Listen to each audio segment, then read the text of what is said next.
क्या आपने कभी सोचा है कि अगर कोई बहुत बड़ा एस्टेरॉइड हमारी धरती से टकरा जाए तो क्या होगा? ये सिर्फ साइंस फिक्शन फिल्मों की कहानी नहीं है, बल्कि एक ऐसा खतरा है जो हमारे अस्तित्व को हमेशा के लिए खत्म कर सकता है।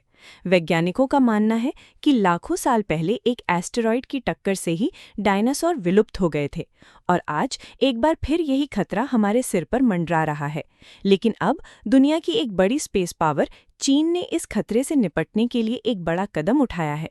चीन ने एस्टेरॉइड डिफेंस की अपनी एक महत्वाकांक्षी योजना का ऐलान किया है, जिसमें वे एक एस्टेरॉइड की दिशा को बदलने की क्षमता का प्रदर्शन करेंगे।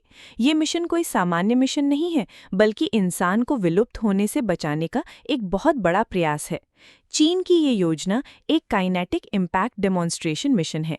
इसका उद्देश्य एक एस्टेरॉइड पर टक्कर मारकर उसकी दिशा को बदलना और ये साबित करना है कि इस तकनीक का इस्तेमाल करके भविष्य में धरती को एस्टेरॉइड से बचाया जा सकता है। ये मिशन एक बहुत ही खास मॉडल पर काम करेगा, जिसे fly along plus impact plus fly along कहते हैं। इसे आसान भाषा में समझें तो सबसे पहले एक ऑब्जर्वर स्पेसक्राफ्ट उस एस्टेरॉइड के पास जाएगा।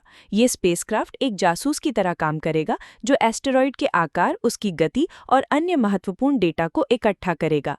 जब ऑब्जर्वर अपना काम पूरा कर लेगा, तब एक दूसरा स्पेसक्राफ्ट, जिसे इम्पैक्टर स्पेसक्राफ्ट कहते हैं, बहुत तेज रफ्तार से एस्टेरॉइड से टकराएगा। टक्कर के बाद ऑब्जर्वर स्पेसक्राफ्ट वापस जाएगा और टक्कर से हुए बदलावों को देखेगा। ये देखेगा कि एस्टेरॉइड की दिशा कितनी बदली, उसका आकार कितना बिगड़ा और टक्कर से क्या-क्या हुआ। इस पूरी प्रक्रिया को जमीन पर लगे टेलीस्कोप और अंतरिक्ष में मौजूद उपकरणों से मॉनिटर किया जाएगा, ताकि टक्कर के प्रभाव का सही आकलन किया जा सके। चीन का ये मिशन सिर्फ एक वैज्ञानिक प्रयोग नहीं है, बल्कि इसका गहरा महत्व है। ये साबित करेगा कि हम अपनी टेक्नोलॉजी का इस्तेमाल करके अंतरिक्ष में मौजूद खतरों से खुद को बचा सकते हैं। ये चीन की स्पेस टेक्नोलॉजी में बढ़ती हुई काबिलियत को भी दिखाएगा, खासकर उनके लूनर एक्सप्लोरेशन प्रोग्राम और चैंगए मिशन के संदर्भ में।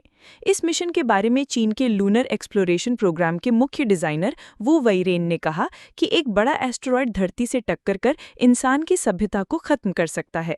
यह धरती के भविष्य के लिए एक बहुत बड़ा खतरा है। इसी खतरे से निपटने के लिए चीन ने 2030 तक इस मिशन को पूरा करने की योजना बनाई है। सबसे खास बात यह है कि चीन ने दुनिया के अन्य देशों को भी इस मिशन में सहयोग करने का न्योता दिया है। इसका मतलब है कि ये सिर्फ एक चीनी मिशन नहीं, बल्कि पूरी मानवता के लिए एक रक्षात्मक प्रयास है। तो दोस्तों, क्या आपको लगता है कि चीन का ये मिशन हमें भविष्य में एस्टेरॉइड के खतरे से बचा पाएगा?